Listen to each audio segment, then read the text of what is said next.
Oi pessoal, aqui é o Ícaro. Hoje a gente vai resolver o sétimo exercício da lista de exercício, que é para entregar dia 30, e quando eu digo dia 30, na verdade eu quero dizer dia 29, às 23 horas e 59 minutos.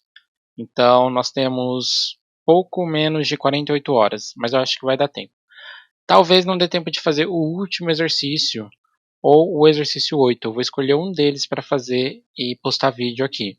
Mas eu tenho certeza que, baseando-se em um vídeo, vocês conseguem fazer o outro sozinhos. Aqui está o exercício para vocês. Ele já dá as equações dinâmicas para a gente e os parâmetros. A primeira parte do exercício pede que a gente encontre a representação do sistema em espaço de estados.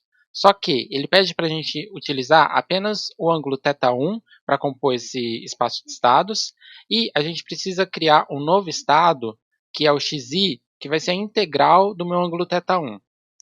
A segunda parte do exercício pede para a gente calcular um controlador através da técnica de alocação de polos, o que a gente tem feito já nos últimos vídeos. E por fim, a gente vai verificar a resposta do sistema em malha fechada utilizando o MATLAB.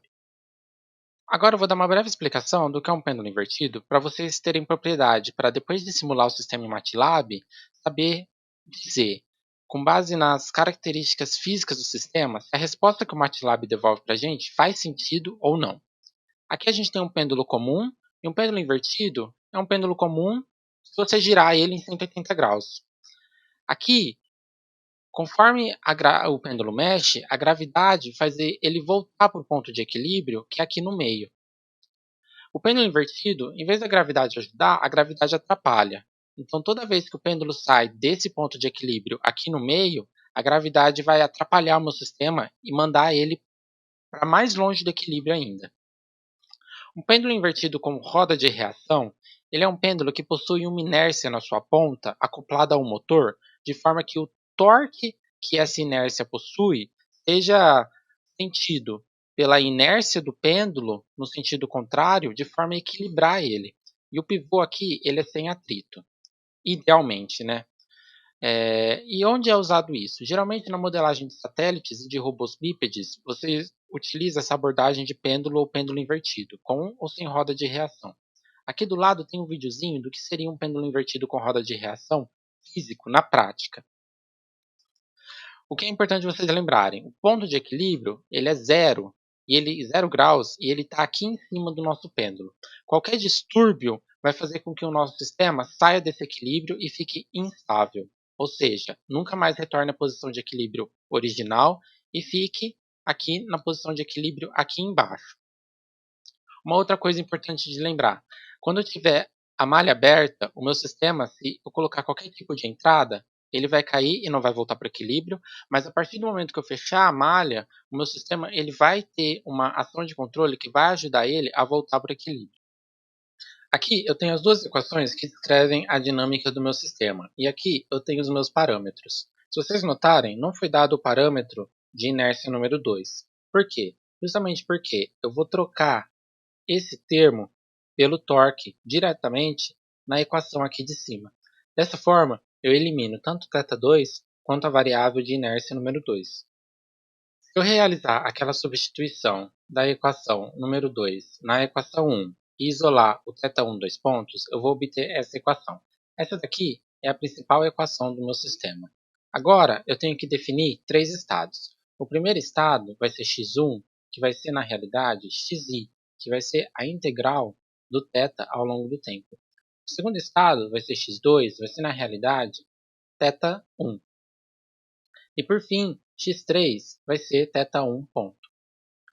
Assim, se eu criar um controlador que faz realimentação de estados, eu vou ter um ganho para cá, um ganho K1 para o primeiro estado, um ganho K2 para o segundo estado, e um ganho K3 para o terceiro estado.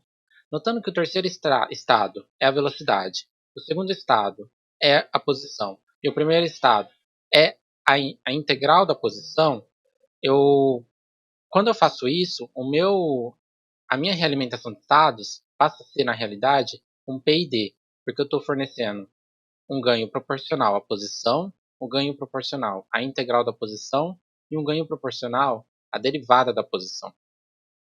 Agora, eu preciso escrever o meu vetor x ponto. O meu vetor x ponto vai ser a derivada da integral que vai ser θ1, a derivada da posição, θ1 ponto, e a derivada da derivada, que vai ser a segunda derivada de θ1. Agora eu consigo escrever três equações que vão fornecer para mim a minha representação em espaços estados de maneira bem direta e limpa.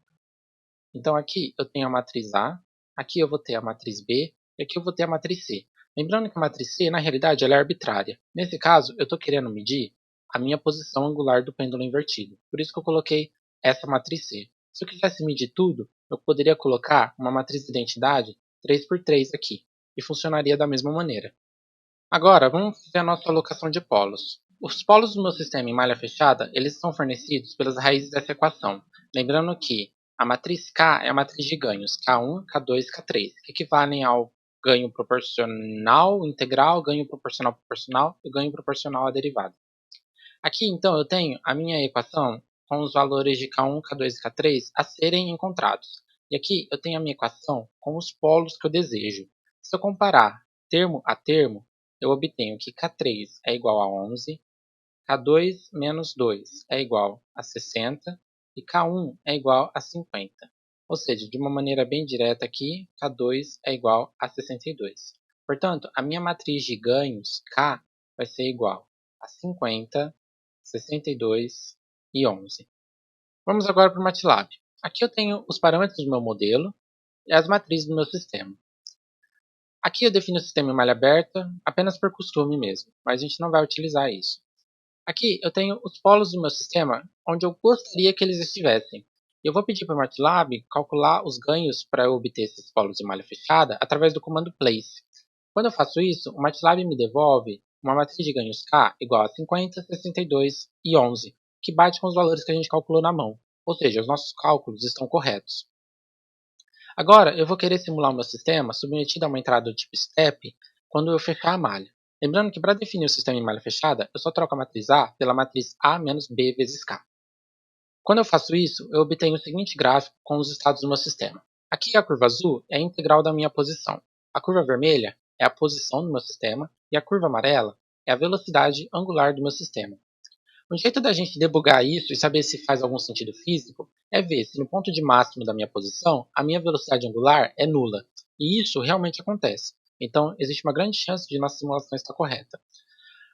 Uma coisa que me deixou em dúvida é o seguinte: eu coloco uma entrada do tipo STEP e o meu sistema, em vez de ele ir para esse valor de 1, ele sofre um pequeno distúrbio e tende a 0. Para isso fazer sentido, significa que esse step está atuando como um pequeno distúrbio no meu sistema, e o meu sistema, através da ação de controle, ele se reajeita para voltar à posição de equilíbrio igual a 0. Ou seja, ele volta a 0 aqui, mas existe uma ação de controle atuando durante todo o tempo em que o step está sendo aplicado no meu sistema. Para eu saber se isso está acontecendo de verdade, eu preciso plotar tanto o meu step quanto a minha ação de controle, além da minha posição angular, para saber se essa relação entre os três está sendo obedecida ou não. Para fazer essa análise, eu vou fazer uma segunda simulação. Essa segunda simulação, eu tenho que definir o vetor de tempo e o vetor de entrada e as condições iniciais. O vetor de tempo ele vai de 0 a 10 em 100 intervalos. O vetor de entradas vai ser nulo a princípio e as minhas condições iniciais todas nulas. Esse vetor de entrada, eu vou querer que ele seja o seguinte. Quando o meu tempo estiver entre 1 e 5 segundos, eu quero que essa entrada seja igual a 10. Quando esse tempo for maior que 5 segundos, eu quero que essa entrada volte a 0. Ou seja, eu estou aplicando uma pequena onda quadrada como entrada no meu sistema, para eu saber, enquanto essa entrada está atuando, eu tenho uma ação de controle sendo aplicada no meu sistema, e quando essa entrada deixa de ser aplicada, eu quero ver se a minha ação de controle também volta a 0. Quando eu faço isso e simulo o meu sistema, eu vou querer calcular a ação de controle. Para eu calcular a ação de controle, eu só pego cada estado no meu sistema simulado e multiplico pela matriz de ganho K com o sinal invertido. Quando eu faço isso, eu obtenho o seguinte gráfico. O que eu espero do meu sistema? Eu espero que o ângulo do meu sistema ele mude, mas ele tenda a 0 de novo, mas ele só tenda a 0 porque tem uma ação de controle atuando constantemente no meu sistema. E se eu analisar a minha ação de controle, que é a curva vermelha, eu vejo que isso realmente acontece. Então, durante todo o tempo em que eu tenho um distúrbio azul no meu sistema, ou seja, uma entrada, tem uma ação de controle atuando no meu sistema de forma que ele volte para a posição de equilíbrio, que é igual a zero. Quando essa entrada deixa de atuar no meu sistema, essa ação de controle ela volta a atuar no sistema de outra maneira para que ele se reajuste e volte a zero novamente. Então, assim eu concluo que o meu sistema, a simulação do meu sistema, ela está fisicamente correta. Não são só números que eu deixei de analisar e tomei como certo só porque o MATLAB devolveu para mim. Bom, o exercício é isso. Espero que tenha ficado claro. Caso haja dúvidas, vocês podem me contactar. E boa sorte!